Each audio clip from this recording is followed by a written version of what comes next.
किस में एसएसएल नहीं लगे होते। फॉर एग्जांपल अगर मैं इस वेबसाइट पे विजिट करता हूँ तो ये रिडायरेक्ट कर देता है HTTPS के ऊपर।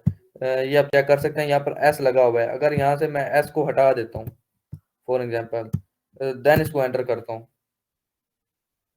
देन ये फिर से रिडायरेक्ट मुझे कर रहा है HTTPS के ऊपर। इसको SSL सर्टिफिकेट बोला जाता है कि SSL सर्टिफिकेट की मदद से इसको फोर्स रिडायरेक्ट कर रहा है HTTPS के ऊपर, कि अगर वो HTTPS जो होता है वो सिक्योर नहीं होता, HTTPS जो होता है वो सिक्योर होता है।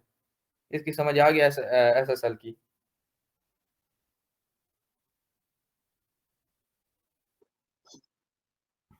ये वीपीएन है। ये वीपीएन असल में ब्राउजिंग के लिए यूज़ किया जाता है कि आपकी जो वेबसाइट की ब्राउजिंग होती है वो पब्लिकली शो नहीं करवाती। मतलब किसी को भी पब्लिकली सिक्योरिटी के लिए यूज़ किया जाता है, बट ये इतना यूज़ नहीं होता। और जो प्रीमियम डीएनएस होते हैं, ये डीएनएस ये होते हैं कि अगर आपने डोमेन बाय कर लिया नेम चीफ से अगर आपने डोमेन बाय किया है, तो अगर आप वो अपनी होस्टिंग पे लगाना चाहते हैं, होस्टिंग में ऐड करना चाहते हैं, तो वो किस तरह करेंगे? वो बेसिकली डीएनएस के ज़रिए की जाती है।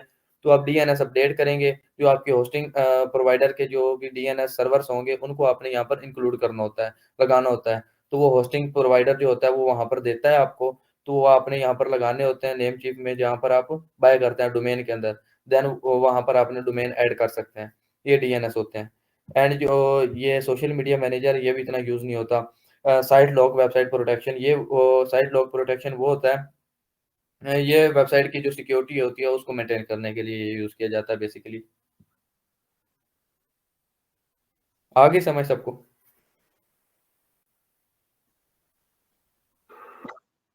चलें आगे मूव करते हैं। तो यहाँ पर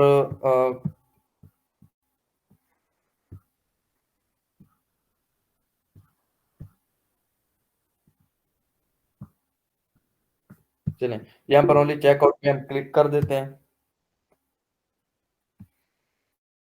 तो जैसे चेकआउट पे हम क्लिक करेंगे तो यहाँ पर हमारे पास बिलिंग का ऑप्शन शो हो जाएगा कि हाँ, यहाँ पर आप डोमेन रजिस्ट्रेशन का पूछ रहा है कि आप कितने साल के लिए लेना चाहते हैं, 1 साल के लिए, 2 साल के लिए, 3 साल के लिए। डिफ़ॉल्ट में 1 साल के लिए ही होता है। तो आपका जितने साल के लिए आपने लेनी होगी आप वो ले सकते हैं। तो ये डोमेन प्राइवेसी इसको इनेबल ही रखना है। ये प्रीमियम डीएनएस इनको नहीं छेड़ना, नहीं तो ये यहाँ पर फीस ले लेते हैं। डीएनएस अगर आप यहाँ से ही होस्टिंग ले रहे हैं तो फिर आपने इनेबल करना है, नहीं तो प्रीमियम डीएनएस को आपने नहीं छेड़ना।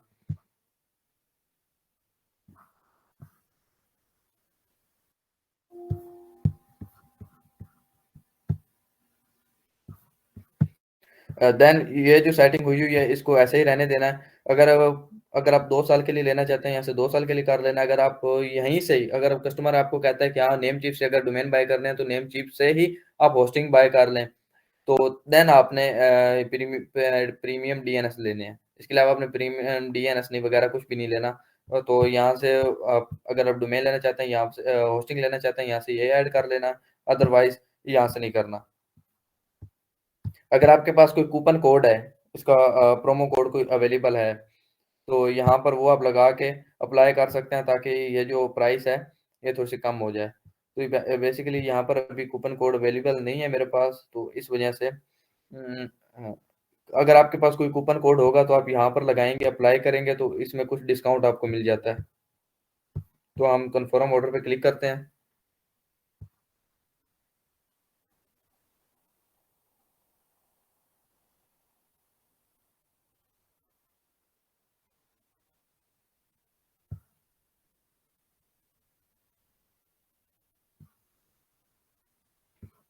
तो बेसिकली यहाँ पर ये आपसे पूछ लेता है क्रेडिट डिटेल के बारे में। आपका क्रेडिट डिटेल आपने कोई भी अपनी डाल देनी है। अगर आपका क्रेडिट कार्ड बना हुआ है तो यहाँ से आपने उसको पेमेंट करनी होती है। तो यहाँ से आपने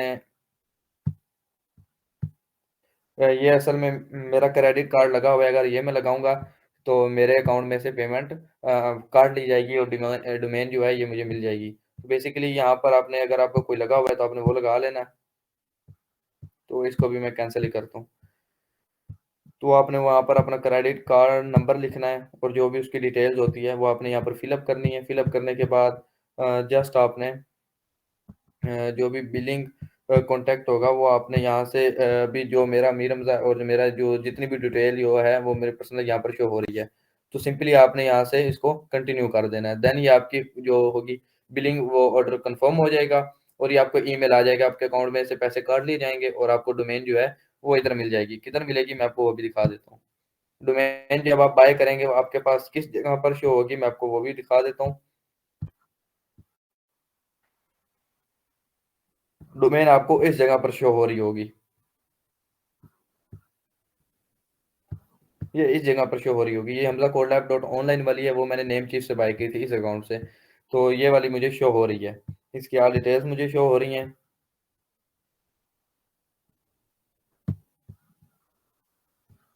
ये वाली कि ये स्टेटस एक्टिव है, डोमेन एक्टिव है। ये मैंने कब सितंबर 27 को बाय की थी।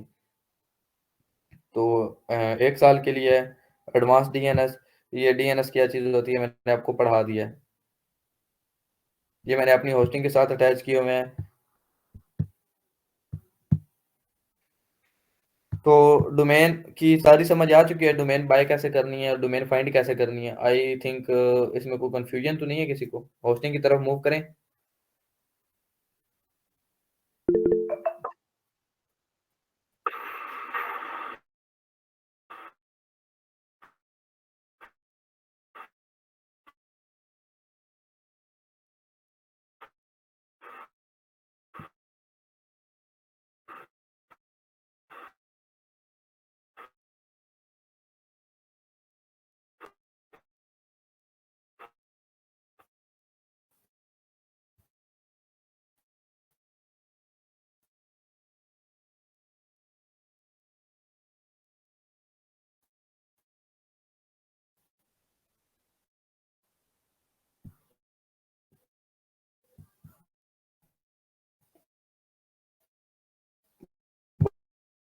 बोलें सबको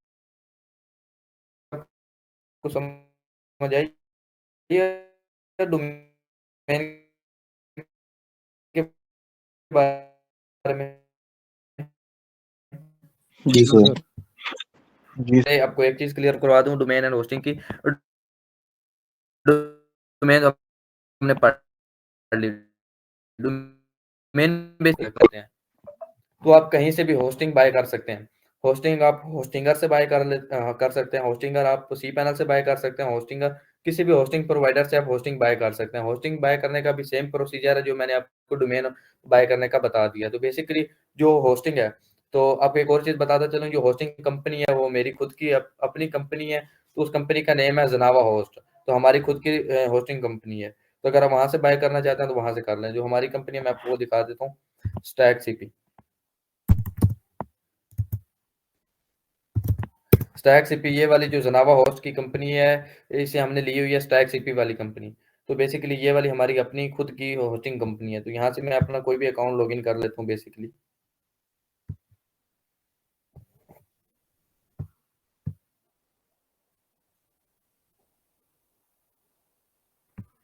तो बेसिकली ये यार मैंने इसमें अपनी हमें भी 1000 रुपया साल का भरना पड़ेगा, मतलब 1000 रुपये में होस्टिंग अनलिमिटेड मिल जाएगी जी इस हम जो टैग देते हैं, सीपी से।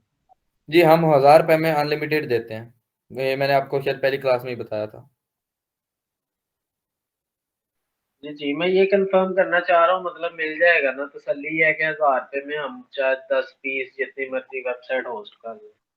जी जितनी मर्जी कर लें, उसको कोई नहीं। ये लिखा हुआ है अनलिमिटेड, हर किसी के ऊपर लिखा हुआ है।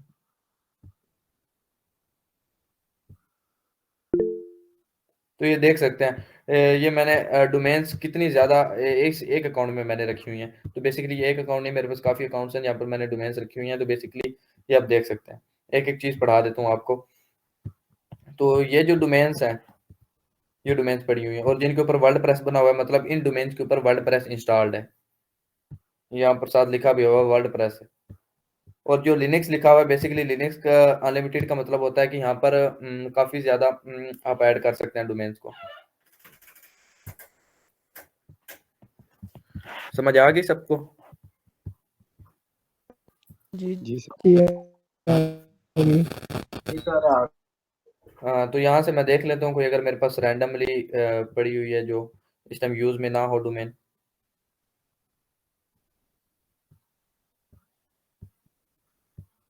जी, ये वाली आई थिंक मेरे पास हाँ जी, ये वाली मेरे पास रैंडमली पड़ी हुई है, इसमें कोई अभी तक कोई चीज़ नहीं चल रही। तो ये वाली जो होस्टिंग है मेरे पास वो खुल के आ चुकी है। इसमें एक-एक चीज़ मैं आपको पढ़ा देता हूँ। बेसिकली वेब ऑप्टिमाइज़ेशन क्या होती है? ये एडिज कैशिंग जो है इसका ये मतलब होता है कि अगर आपकी वेबसाइट के अंदर कोई भी कैशिया पुराने कैशिए पड़े हुए हैं, तो आप यहाँ से डिलीट कर सकते हैं, इस ऑप्शन से। तो ये ज़्यादा यूज़ नहीं होता। तो ये जो वेब ऑप्टिमाइज़ेशन है, इसमें बेसिकली क्या किया जाता है, वेब ऑप्टिमाइज़ेशन में ये होता है कि अगर आपकी जितनी भी वेबसाइट है ना, अगर उसमें बहुत बड़ी एमबी की अगर आपकी वेबसाइट है, तो वो पूरी ऑप्टिमाइज़ हो जाती है। वो ऑप्टिमाइज़ कैसे होती है? अगर वहाँ पर आपने पिक्स अपलोड की हुई हैं, फॉर एग्ज़ाम्पल अगर आपने एक-एक पिक लगाई हुई है कहीं पर तो वो पिक कोई 5 एमबी की, कोई 10 एमबी की है, तो वो अगर आपकी वेबसाइट गूगल में जब लोड होती है, तो वो ज़्यादा टाइम लेती है लोडिंग के दौरान। तो ये आपकी जो वेबसाइट होती है, यहाँ से वेब ऑप्टिमाइज़ेशन से पूरी वेबसाइट को ऑप्टिमाइज़ कर देती है। अगर आपकी कोई इमेज 5 एमबी की होगी, तो वो उसको ऑप्टिमाइज़ करके कुछ 200-300 केबी में कर देगी कन्वर्ट।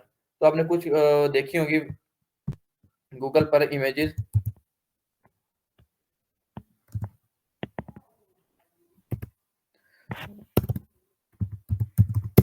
इमेजेस अ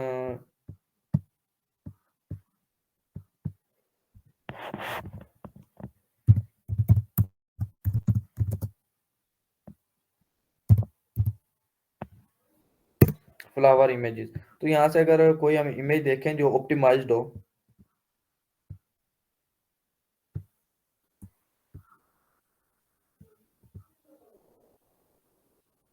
उन पे वेब फ्लो लिखा होता है इमेजेस के ऊपर, तो वो फुल ऑप्टिमाइज्ड होती हैं। वो डॉट पीएनजी डॉट जेपीजे की फाइल्स नहीं होती, वो डॉट वेब फ्लो की फाइल्स होती हैं कि वो फुल ऑप्टिमाइज्ड होती हैं। आई थिंक यहाँ से कोई भी ऑप्टिमाइज्ड इमेज तो नहीं लग रही मुझे।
ये जो वेब फ्लो की होती है ना, ये ऑप्टिमाइज्ड होती है। मतलब कि इनके जो साइज होता है वो बिल्कुल ही कम होता है, जो भी इमेज होती है। तो या इस ऑप्शन से उनको फुल कस्टमाइज किया जा सकता है एक-एक चीज़ को। ये ब्लॉक विजिटर्स का मतलब क्या है, आप किसी भी विजिटर को ब्लॉक कर सकते हैं, किसी भी आईपी को ब्लॉक कर सकते हैं। अगर आपके पास को काफ़ी विजिटर्स आ रहे हैं स्पैमिंग के थ्रू, कोई आपकी वेबसाइट के ऊपर डीडोस अटैक कर रहा है, तो बेसिकली आप यहाँ से विजिटर्स को ब्लॉक कर सकते हैं। या आपके पास कोई स्पेसिफिक आईपी एड्रेस है, तो उसको आप यहाँ से ब्लॉक कर सकते हैं। तो स्टैटिक्स यहाँ पर आप स्टैटिक्स का मतलब ये होता है कि आप यहाँ पर अपनी कोई भी अपनी पूरी वेबसाइट का स्टेटस देख सकते हैं, कहाँ से ट्रैफ़िक आ रही है, कहाँ से नहीं आ रही। तो ट्रैफ़िक ड्यूरेशन का मतलब ये ट्रैफ़िक ही होती है। और सिक्योरिटी हेडर्स का मतलब होता है कि आप जो सिक्योरिटी आपकी होती है, यहाँ से आपको थोड़ी बहुत सिक्योरिटी आपको मिल जाती है।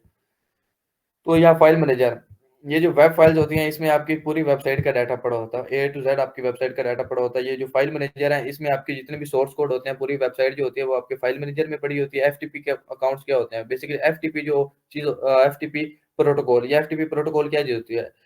File transfer protocol. यहाँ से आप एक एक सर्वर से दूसरे सर्वर तक कोई भी फाइल ट्रांसफर कर सकते हैं। यहाँ पर बैकअप एंड रिस्टोर, यहाँ पर आपके बैकअप्स पड़े होते हैं एंड जो भी आपका डाटा होता है, यहाँ से आप रिस्टोर कर सकते हैं। वेब बिल्डर, ये एक वेब बिल्डर टूल है, ये बेसिकली ज़्यादा यूज़ में नहीं आता। तो ये दो फाइल्स परमिशंस चेकर जो होता है यहाँ पर आप के पास जो फाइल्स पड़ी होती हैं ना उनको परमिशन अगर आप चेंज करना चाहते हैं तो यहाँ से आप वो कर सकते हैं। बेसिकली ये इतना यूज़ में नहीं आता जो एंड वाला है। तो नीचे आ जाते हैं ईमेल के ऊपर। तो बेसिकली जो ईमेल अकाउंट्स होते हैं ना, ये बेसिकली हर एक होस्टिंग जो होती है, हर एक होस्टिंग का जो अ, में चीज़ें सेम टू सेम होती हैं, बट उनका जो इंटरफ़ेस होता है, वो थोड़ा-सा मुख्तलिफ होता है। जो हमारी होस्टिंग है, ये वाली इसका जो इंटरफ़ेस है, वो यूज़र फ्रेंडली है, ईज़ी टू यूज़ है। बट कुछ ऐसी होस्टिंग्स होती हैं मुख्तलिफ होस्टिंग आप होस्टिंगर की देख लें या फिर आप गोडैडी की होस्टिंग देख लें, cPanel की देख लें, वो थोड़ी-सी होती डिफरेंट है, बट उनके जो फीचर्स होते हैं, वो सेम टू सेम होते हैं। कुछ में थोड़े से कम होते हैं और कुछ में थोड़े से ज़्यादा होते हैं। तो अगर आप कोई और यूज़ कर रहे हैं, तो आपने टेंशन बिल्कुल नहीं लेनी। घबराना नहीं है कि ये होस्टिंग क्या है और जो मैं यूज़ कर रहा हूँ उसका इंटरफ़ेस क्या है, इंटरफ़ेस थोड़ा-सा मुख्तलिफ होता है हर किसी का। बट जो-जो मेन चीज़ें होती हैं मैं आपको वो बता दूँगा। तो ये ईमेल अकाउंट्स होते हैं यहाँ पर बेसिकली ईमेल अकाउंट्स को मैनेज किया जाता है। तो ये ईमेल फॉरवर्ड जो होते हैं बेसिकली अगर आप ईमेल फॉरवर्ड कर रहे हैं, हर एक यूज़र को ईमेल अगर आप फॉरवर्ड कर रहे हैं, जो भी आपकी वेबसाइट के ऊपर यूज़र आ रहा है उसको अगर आप ईमेल फॉरवर्ड कर रहे हैं, तो वो यहाँ से किया जाता है। तो बेसिकली यहाँ से कैप्चा फॉरवर्ड ये भी इतना यूज़ नहीं होता। बेसिकली इसमें ज़्यादातर ईमेल अकाउंट वाला यूज़ किया जा रहा होता है, ईमेल फॉरवर्ड वाला यूज़ किया जा रहा होता है, डोमेन की ये वाला यूज़ किया जा रहा होता है and receive only addresses and send only addresses ये 4-5 यूज़ किए जा रहे होते हैं। अब ये वेब टूल्स पे हम आ जाते हैं। बेसिकली जो-जो ज़्यादा इम्पोर्टेंट चीज़ें हैं, मैं आपको वही ओनली बता रहा हूँ और जो वेब टूल्स क्या चीज़ें होती हैं? वेब टूल्स में आता है PHP my admin. Basically PHP my admin में आपके जो भी एडमिन का डाटा होता है, वो यहाँ पर स्टोर किया जाता है पीएचपी का एंड जो मायस्क्यूएल डेटाबेस, बेसिकली यहाँ पर आपका पूरी वेबसाइट का डाटा स्टोर किया जाता है, जिसको डेटाबेस बोलते हैं। हर एक यूज़र की डिटेल, हर एक लॉग की डिटेल, हर एक आईपी एड्रेस जो भी आपकी चीज़ें होती हैं, वो डेटाबेस में पड़ी होती हैं। क्योंकि जो भी वेबसाइट होती है उसका जो डाटा होता है वो यहाँ पर मायस्क्यूएल डेटाबेस में पड़ा होता है। तो ये रिवॉर्ड मायस्क्यूएल डेटाबेस इसमें भी आप थोड़ा-सा डेटाबेस बना सकते हैं। बेसिकली जब हम मायस्क्यूएल डेटाबेस पढ़ेंगे तब आपको MySQL database, PHP admin, remote MySQL access, change PHP variant इन सब का पता चलेगा। अच्छा, एक और चीज़ हमने जब पिछली क्लास में स्क्रिप्टिंग का पढ़ा था, उसमें एक रिक्वायरमेंट होती है कि पीएचपी की कौन-सा वर्ज़न होना चाहिए। तो बेसिकली आप यहाँ से उसका वर्ज़न सिलेक्ट कर सकते हैं कि अगर आपने पीएचपी का वर्ज़न चेंज करना होगा, तो वो यहाँ से चेंज किया जाता है, इस टूल से। तो यहाँ पर अगर आपको कस्टम एरर जनरेट करना चाहते हैं कि अगर आपकी वेबसाइट के ऊपर कोई यूज़र आता है, वो अगर स्पैमिंग करता है, तो उसको कस्टम एरर दिया जाए, तो वो यहाँ से जनरेट किया जाता है। तो बेसिकली हाँ, अब डोमेन्स नेम पे आ जाते हैं। बेसिकली अब यहाँ पर आज की क्लास का जो इम्पोर्टेंट टॉपिक है वो यहाँ पर है, डोमेन्स नेम के ऊपर। तो डोमेन्स नेम पे क्या होता है अगर आपने नेम चीफ से डोमेन ले ली है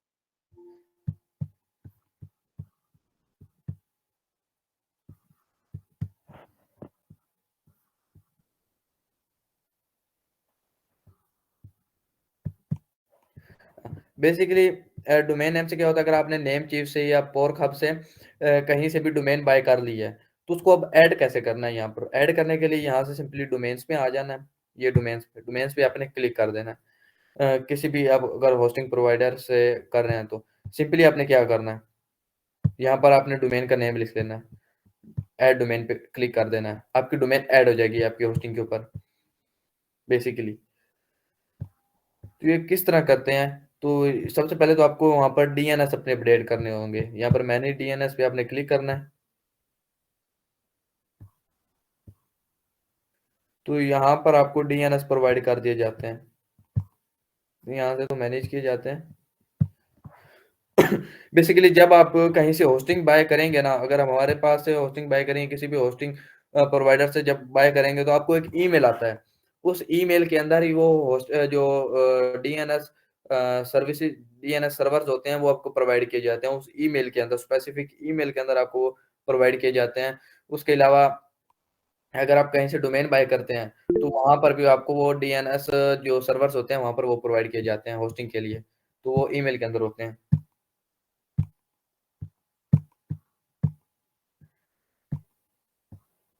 तो इसके आगे हम मूव करते हैं, या सब डोमेन्स पे हम क्लिक कर सब डोमेन्स वो होती हैं जो कि आप मिसाल के तौर पे अगर मेरी डोमेन है hamzacodelab.com, तो इसके आप सब डोमेन बना सकते हैं hamzacodelab.com स्लैश हसन, या hamzacodelab स्लैश ali.com।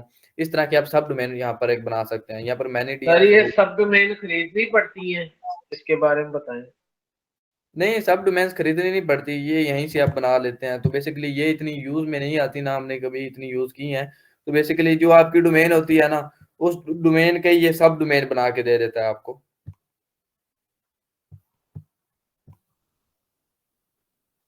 जो आपकी डोमेन होती है उसकी ही वो सब डोमेन एक बना देता है।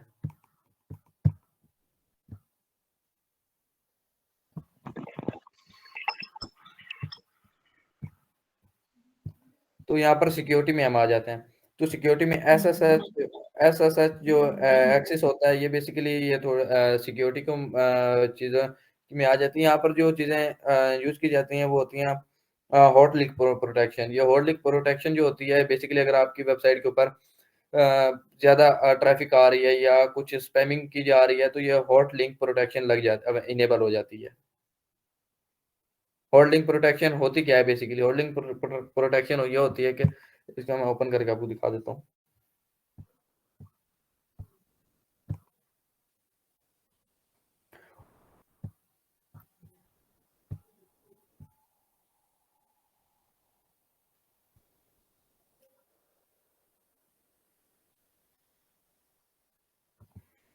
तो बेसिकली ये इसके लिए यूज़ की जाती है अगर आपके वेबसाइट के ऊपर कोई एक्सटेंशन लगा के कोई स्पैमिंग करने की कोशिश कर रहा है, तो यहाँ पर ये आपको एक रीडायरेक्ट ब्लॉक क्वेश्चंस का ऑप्शन दे देती है। यहाँ पर ये आपको बेसिकली क्या करना होता है, अगर कोई स्पैमिंग कर रहा है तो वो उसको रीडायरेक्ट किसी और वेबसाइट पे कर देगी। आप कोई भी वेबसाइट लगा देते हैं, अगर कोई स्पैमिंग करने की कोशिश कर रहा है तो वो जैसे रिफ्रेश करेगा वो इस वेबसाइट से हट के उसके पास कोई और वेबसाइट शो हो जाएगी। तो ये इसके लिए यूज़ किया जाता है। तो इसमें बेसिकली एसएसएल टीएसएल सर्टिफिकेट्स जो हमने पढ़ा है उधर, तो हम इधर भी पढ़ लेते हैं। जो एसएसएल सर्टिफिकेट होते हैं वो होस्टिंग में होते हैं, और होस्टिंग में ही हमें करने पड़ते हैं। और ये देख सकते हैं डोमेन है ये मेरी adscapture.app, ये एसएसएल जो है वो एक्टिव है।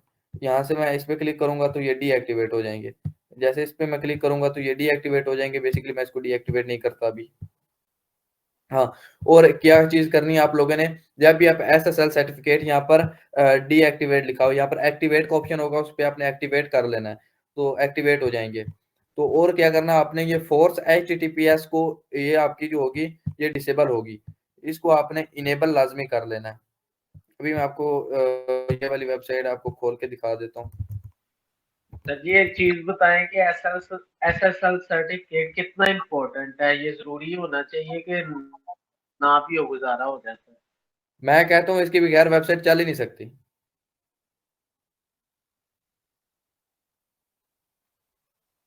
वेबसाइट का मेन हिस्सा यही है ना, अगर उसको ब्राउजिंग करवानी है तो ये फोर्स एचटीटीपीएस लगवाएंगे, देन ये आपके पास फोर्स एचटीटीपीएस आ जाएगा। जो भी एचटीटीपी से ओनली विजिट करेगा वो एचटीटीपीएस उसके साथ ऑटोमेटिकली लग जाएगा, ताकि वो सिक्योरली कर पाए, ब्राउजर को लगे कि ये जो वेबसाइट को एक्सेस सर्व कर रहा है ये सिक्योर है वेबसाइट। तो बेसिकली ये इम्पोर्टेंट पार्ट है आज की क्लास का, एसएसएल सर्टिफिकेट क्या चीज़ होती है। बेसिकली एसएसएल सर्टिफिकेट आपने लाजमी इंस्टॉल, जो भी आप होस्टिंग बाय करेंगे सबसे पहले आपने क्या करना होता है, उसके ऊपर एसएसएल एक्टिवेट करने होते हैं। तो एक्टिवेट आपने कर लेने हैं, यहाँ पर ओनली इसको इनेबल कर लेना है। और एसएसएल सर्टिफिकेट जो होते हैं यहाँ पर आप इंस्टॉल भी करना चाहते हैं तो किसी डोमेन के ऊपर आप इंस्टॉल भी सर कर इसके सकते हैं। पैसे डोमेन के अलावा अलग देने पड़ते हैं, होस्टिंग के साथ मतलब अलग देने पड़ते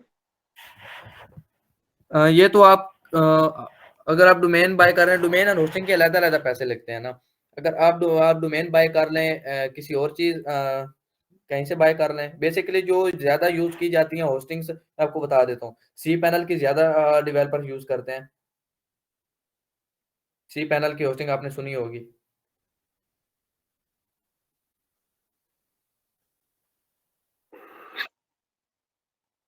ये भी यहीं से मिलती है। सिंपली आपने ब्राउज़र में आ जाना है, यहाँ पर लिखना सी cPanel को सर्च कर लेना। ये बेसिकली ऑफिशियल साइट है cPanel वालों की, बहुत फेमस साइट है। यहाँ से इसका फ्री ट्रायल भी ले सकते हैं, बाय पैनल भी कर सकते हैं। ये होस्टिंग है, फ्री ट्रायल लेना, फ्री ट्रायल पे क्लिक करें। ये 15 दिन का आपको फ्री ट्रायल दिया जाएगा। 15 दिन की आपको फ्री में होस्टिंग दी जाएगी। 15 दिन के बाद आपको पे करना पड़ेगा।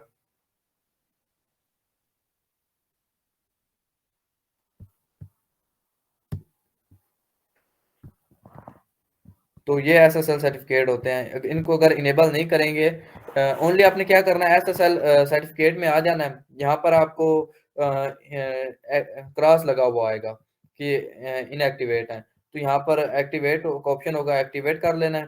तो यहाँ पर टिक हो जाएगी। और ये जो फोर्स एचटीटीपीएस है, इसको इनेबल कर लेना है। बस इतना काम करना होता है।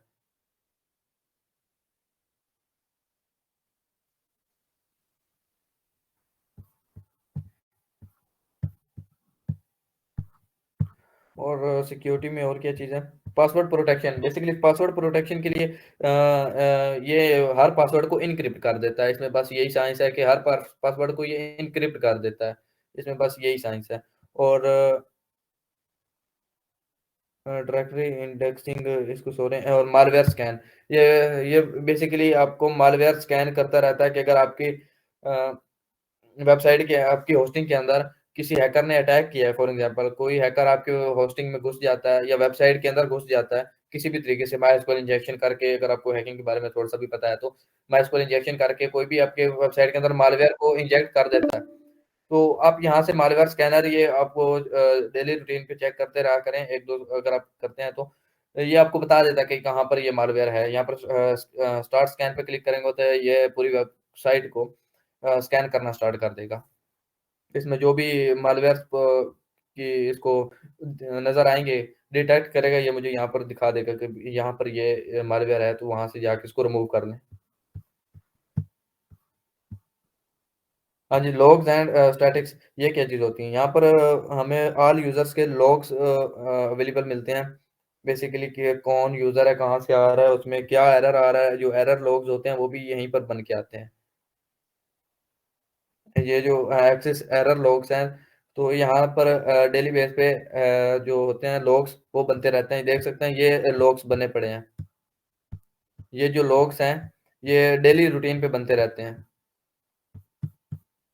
जो एरर्स होते हैं। तो एचटीटीपी पे कोई बंदा गया है, उसको ये एरर शो हुआ है, तो ये जो एरर्स लॉग होते हैं वो यहाँ पर डेली रूटीन में बनते रहते हैं।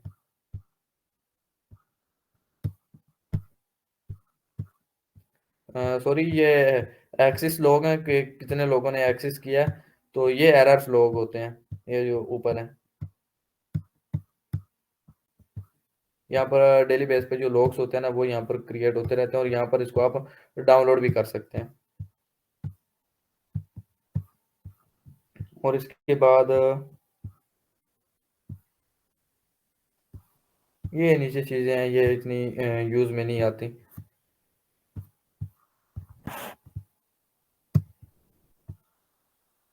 हाँ जी, ये करंट अकाउंट, यहाँ पर आप कोई भी डोमेन, ये मेरे पास डोमेन्स पड़ी हुई हैं काफ़ी ज़्यादा, तो इनमें से मैं किसी पे क्लिक करूँगा तो ये उस डोमेन में ये मेरा अकाउंट स्विच हो जाएगा।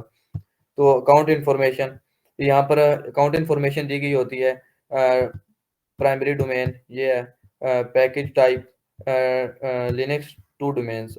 अब ये प्लेटफॉर्म लिनक्स, लोकेशन जो है वो इंग्लैंड की दी गई है, लंदन इंग्लैंड। और टेम मेल, ये टेम्परेरी मेल। होम पाथ, किस पाथ में ये डोमेन पड़ी हुई है, ये आईपी एड्रेस है, ये IPv6 एड्रेस है। ये इनकमिंग मेल सर्वर है, इनकमिंग मेल सर्वर की सर्विस है। ये आउटगोइंग जो मेल सर्वर होते हैं, ये उनकी सेटिंग है। और ये एफटीपी प्रोटोकॉल क्या चीज़ है? ये एफटीपी प्रोटोकॉल बेसिकली वो चीज़ है, अगर फाइल जिला किसी ने यूज़ किया कभी, फाइल जिला,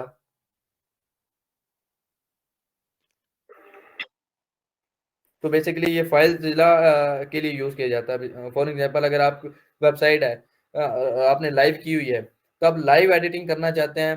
अगर आपकी जो भी आपकी होस्टिंग है, होस्टिंग में अगर आप एडिटिंग करना चाहते हैं कोडिंग में, तो अगर आपको उसका इंटरफेस अच्छा नहीं लग रहा, तो आप फाइल जिला टूल है जिसको आप यूज़ करके ऑनलाइन एफटीपी प्रोटोकॉल के जरिए, मतलब एक सर्वर से दूसरे सर्वर तक आप डाटा पहुंचा रहे हैं, वहां से आप एडिटिंग करके सुकून से आप अपलोड कर सकते हैं। ये बेसिकली यहाँ पर लॉक होता है, यहाँ से ये इसको लॉक लगा हुआ होता है हर बार ना। जैसे आप न्यू बाय करते हैं, यहाँ पर लॉक लगा हुआ होता है, तो आपने इसको अनलॉक करना होता है। यहाँ पर सिंपली आपने क्लिक करना होता है, तो ये अनलॉक हो जाता है। तो ये एफटीपी सर्वर होता है, ये यूजर नेम होता है, और ये उसका पासवर्ड होता है, जो कि आप फाइल जिला में या किसी भी फाइल ट्रांसफर प्रोटोकॉल टूल में लगाएंगे, तो आपके पास इस जो भी आपकी होस्टिंग होगी, इसका सारा डाटा वो दूसरे सर्वर पे डिलीवर हो जाएगा, ट्रांसफर हो जाएगा, वहां से आप इसकी लाइव एडिटिंग कर सकते हैं।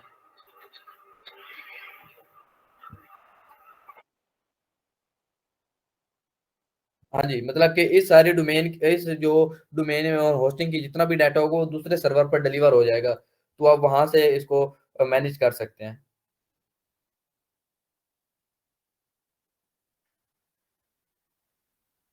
तो यूजेज इंफॉर्मेशन ये इसकी आ रही होती है, वेब स्पेस। तो जो इसकी वेब स्पेस है वो अनलिमिटेड जीबीज है, मतलब कि इसमें जितनी मर्जी डाटा आ जाए, उसका कोई इशू नहीं है।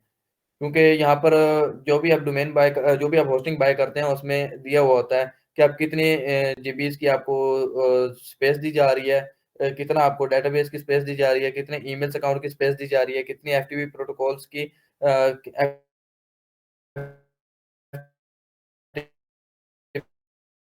अकाउंट्स क्या परमिशन दी जा रही है। कंपनी है वो मेरी है, तो मैंने हर चीज को अनलिमिटेड किया हुआ है। अनलिमिटेड जीबीज है, जितनी मर्जी मैं इसमें अपना वेब स्पेस का डाटा रखूं, यहाँ पर जितना मर्जी मैं वेब स्पेस का डाटा रखूं, एंड माई डेटाबेस, इसमें जितनी मर्जी मैं डेटाबेस बना लूं, कोई मुझे इशू नहीं होगा। Emails account, basically emails account क्या होते हैं कि अगर आप कि कोई ऐसी वेबसाइट है, जिस तरह ये बैंकिंग वेबसाइट्स होती हैं, कि जब आपकी ट्रांजैक्शन होती है आपको ईमेल आ जाता है, जब आपका थोड़ा से भी कोई अपडेट आती है वो आपको ईमेल कर देते हैं, या आपके अकाउंट में जैसे ही पैसे आते हैं आपको ईमेल कर देते हैं, मतलब कि यूजर्स को ईमेल करने होते हैं, तो उनका वो आपको लिमिट दी जाती है कि इतनी लिमिट होती है, आपको डेली इतने ईमेल्स यूजर्स को कर सकते हैं ऑफिशियली तौर पर। तो वो हमें बाय करनी पड़ती है, लिमिट उनकी बाय करनी पड़ती है, बट इधर अनलिमिटेड है, जिन्हें मर्जी आप यूजर्स को ईमेल कर दें, उसका कोई इशू नहीं है। तो सब डोमेन्स आप कितने जनरेट कर सकते हैं, सब डोमेन्स आप अनलिमिटेड जनरेट कर सकते हैं। एफटीपी अकाउंट्स कितने कर सकते हैं सर आप एक बात अनलिमिटेड। बताएं कि आपकी होस्टिंग में वो ईमेल भी मिल जाएगी?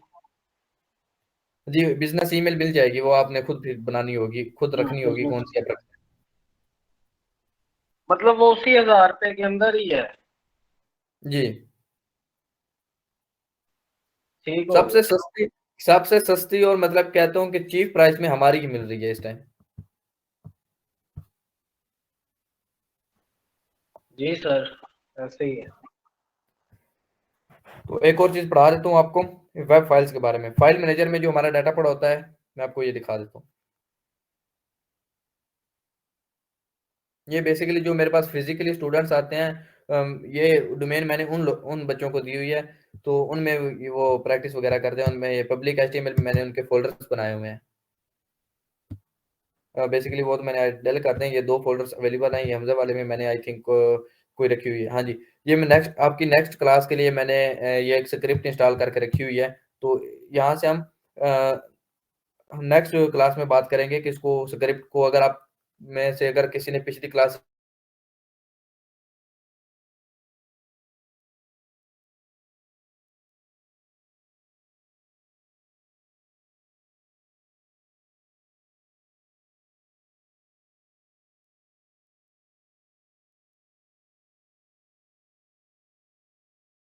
अटेंड की है, तो जी सर। ये उसके जो सोर्स कोड होता है वो वगैरह पड़ा हुआ है। ये वेबसाइट कौन सी है, मैं आपको ये खोल के दिखा देता हूँ। ये मैंने उसकी सब डोमेन बनाई हुई है, ये आप देख सकते हैं, ads captcha dot app slash राय लिखा हुआ है मैंने। ये उसकी सब डोमेन है, मतलब कि उस डोमेन के ऊपर कोई फोल्डर पड़ा हुआ है, उसमें ये डाटा पड़ा हुआ है। इसको एंटर करता हूँ, तो ये वाला जो एक वेबसाइट है ये खुल के आ जाती है। तो इस वेबसाइट में जितना भी डाटा पड़ा हुआ है, मतलब कि जितनी चीजें हैं वो इस सर फाइल मैनेजर पे, ये इन फाइल्स में पड़ी हुई हैं, जो कि एसेट्स हैं वो मेरी इधर पड़ी हुई हैं, एडमिन की और फ्रंट एंड की।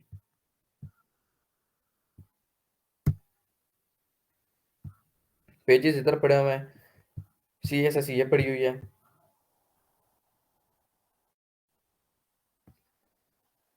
यहाँ से अगर मैं कुछ एडिट करना चाहूँ, तो अगर आपको एक चीज़ बता दूँ, वो एफटीपी प्रोटोकॉल किसके लिए यूज़ किया जाता है। यहाँ से अगर आपको कोडिंग में एडिटिंग के लिए बड़ा मसला होता है, क्योंकि अगर कुछ लोग होते हैं जो कि VS code, virtual studio code में उनकी आदत होती है कोड करने की, तो वो इस इंटरफेस पे कोड नहीं कर पाते। उनको बड़ी मुश्किलात का सामना करना पड़ता है अगर वो इस इंटरफेस पे करते हैं। तो मुझे खुद ये इस इंटरफेस पे कोडिंग करना बिल्कुल पसंद नहीं है, तो मैं इसके लिए फाइल ट्रांसफर प्रोटोकॉल का यूज़ करता हूँ। फाइल चलाए फास्ट यूज़ करना आना चाहिए। उस पे उसको फाइल ट्रांसफर प्रोटोकॉल कनेक्ट करके तो हम किसी भी चीज़ में हम उसको एडिट कर सकते हैं, चाहे हम नोटपैड प्लस प्लस में उसको कर लें, वर्चुअल स्टूडियो में कर लें, कहीं और कर लें।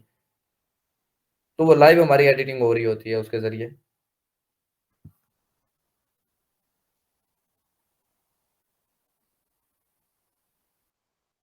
होस्टिंग एंड डोमेन के रिलेटेड कोई क्वेश्चन हो आप लोगों का?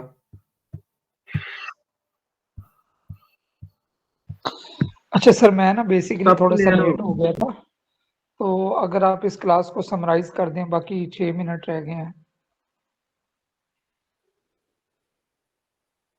जी, कोई रिकॉर्डिंग कर रहा है साथ? चलें ठीक है। कोई क्वेश्चन है इन 6 मिनट्स में अगर आप कोई पूछना चाहें? सर ट्विटर के बारे में बता दें लग रहा, ट्विटर के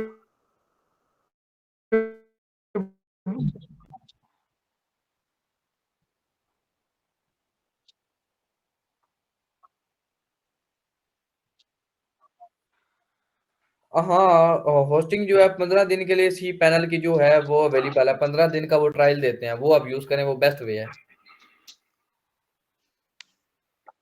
और जो सर डोमेन है वो आप डोमेन आपको कोई बाय करनी पड़ेगी या फिर आप कहीं से कोई डोमेन उठा सकते हैं। फ्री वाली डोमेन जो होती हैं, सब डोमेन्स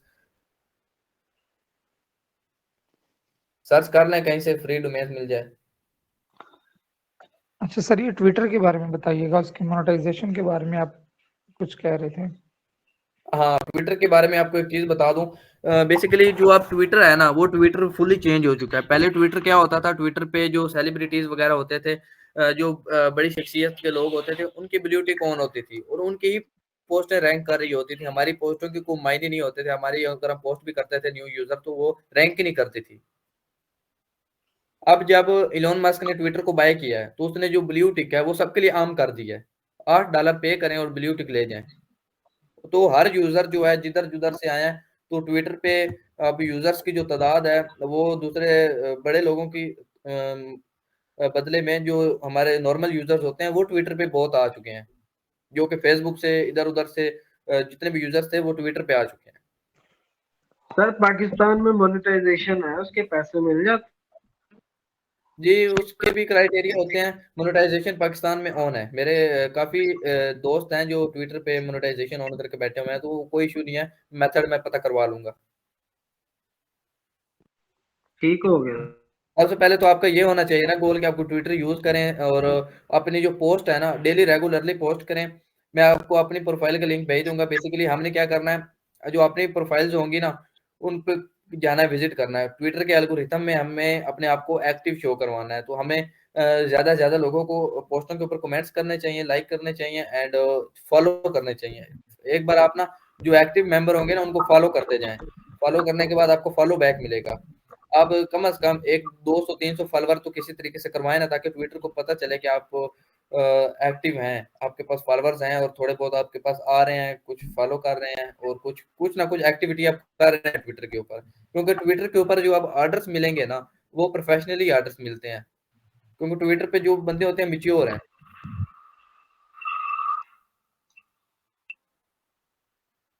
तो फेसबुक का भी दौर खत्म हो चुका है थोड़ा बहुत।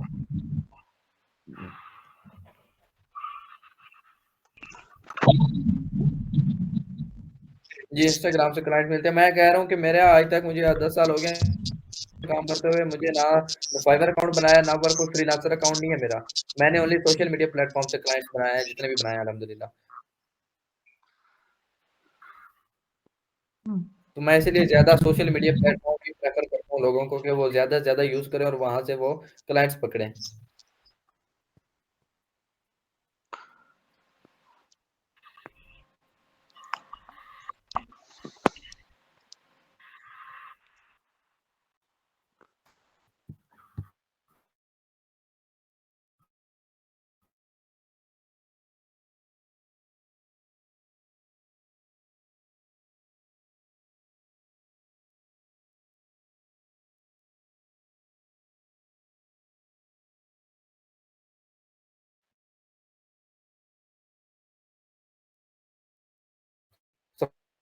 समझ आ गई सबको? नहीं होगा तो 5 फॉलोवर होने चाहिए।